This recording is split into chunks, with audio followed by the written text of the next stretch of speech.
Hey y'all, Ashton here with EXP Realty. Hope you're having an awesome day. Just calling to let you know how to buy a house in Austin in 2020.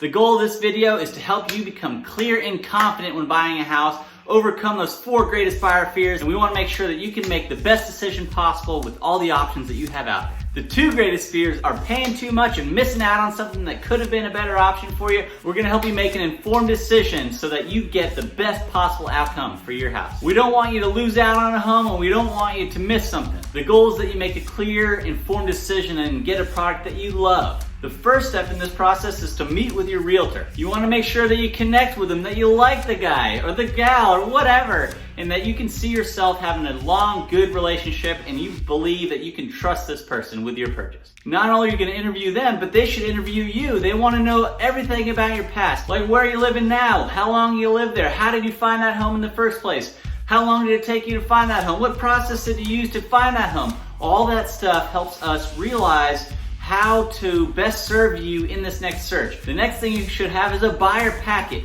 maps of the area, Chamber of Commerce websites, city websites, a mortgage application, closing cost estimates, copies of the contracts so you can get familiar with them, agency disclosures. What do these all mean? And obviously you're probably going to see some fluffy material about the agent. All that stuff should be in your buyer packet. The next process we call the funnel process. You want to put all of your stuff in top of the funnel. Everything that's in MLS, any for sale by owners, foreclosures, short sales, in any new construction. We want to put it all on the top and make sure that we weed out everything that doesn't fit. And out of what comes out of the bottom of that funnel is your best possible solutions. What is it about this house that I like so much?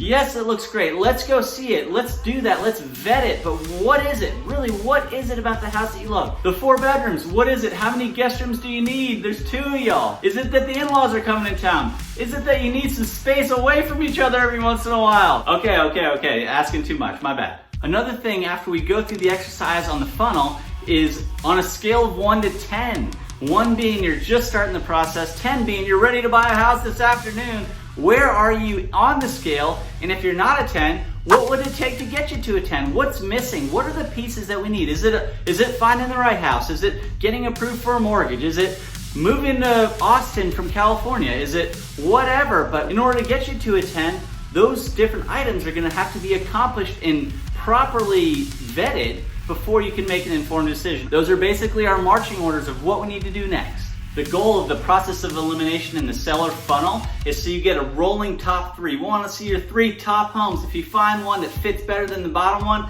pop one out. We want to focus on the top 3, and that way we're not trying to remember all the details and yard sizes and everything else about all these different properties that we don't like anyway.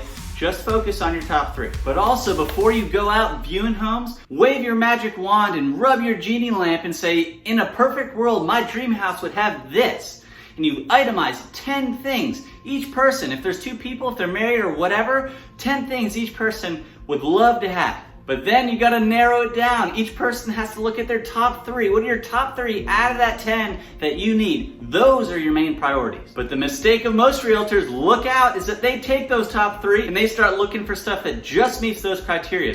But that's not the answer. The real answer is, why do you want those things? Tell me more about it. You want a view on a golf course. Why? The real reason you want to live on a golf course is because you like the view. It has nothing to do with golfing. So the real priority that most realtors miss is that they don't ask you why you want these things. The whys that you care most about are actually what you're going to purchase and not what you say that you want. Oftentimes, what we find is that the whys that drive the reason behind what you think you want are way more powerful than actually what you say you want. And when we type in the reasons you want stuff into MLS, we get way better searches that wouldn't have shown up on the original MLS search that they just put in what you said you wanted. We want to give you the best possible home that you can get. And so knowing why you want these things is so powerful. The next part is the super fun part about financing. Most people tackle the financing first. Have you been pre-approved? I'm not going to show you a house until you've been pre-approved.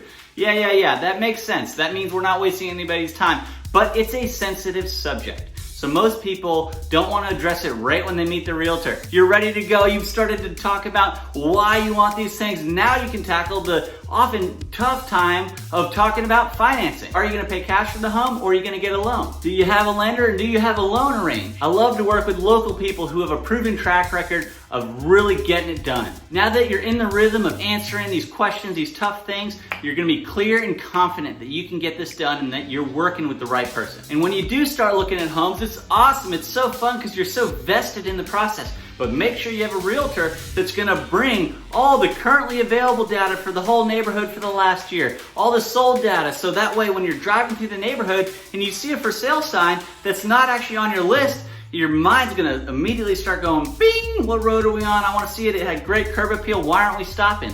Well, the real reason, if you have a realtor that's prepared, you can see, oh, it's $200,000 over my budget. That's why we're not seeing it, and it keeps you focused and in line for what you're really there to do. When you find the one you like, that cream puff perfect house after you've looked at 5 and you're like, oh my gosh, this is the one. If you have the data, the first question is, I'd like to make an offer on this. What's fair price? I don't want to pay too much. You have that emotional side of the brain that goes, bing, this is the one, and that analytical brain goes, oh, I don't know, we don't want to overpay. And I hate to burst your bubble, but there is no perfect home.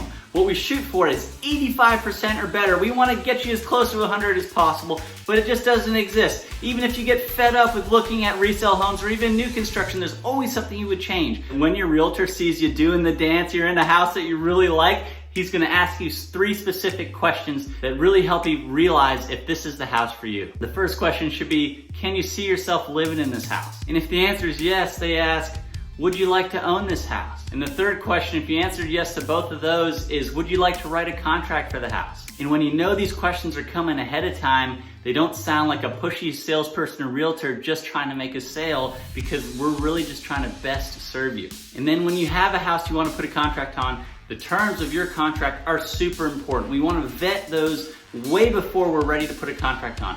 Not only is the price important, but all the different terms are important. How much down payment are you going to put down? What type of loan do you want? Because the type of loan, some get accepted more readily than others, even if the prices are same. Even if one is higher, but they've got a loan that's not quite as desirable, they often won't get picked. We want to make sure that you have the best terms available so that your offer on the house that you love, that you fall in love with, that you're doing the dance in, is the one that you're actually able to win because your terms of your contract are so sharp. I hope you like this video. I'm Ashton with EXP Realty. Whoever your realtor is, I hope they do a great job. I would love to be a realtor. Call me. My information's below. My website's below.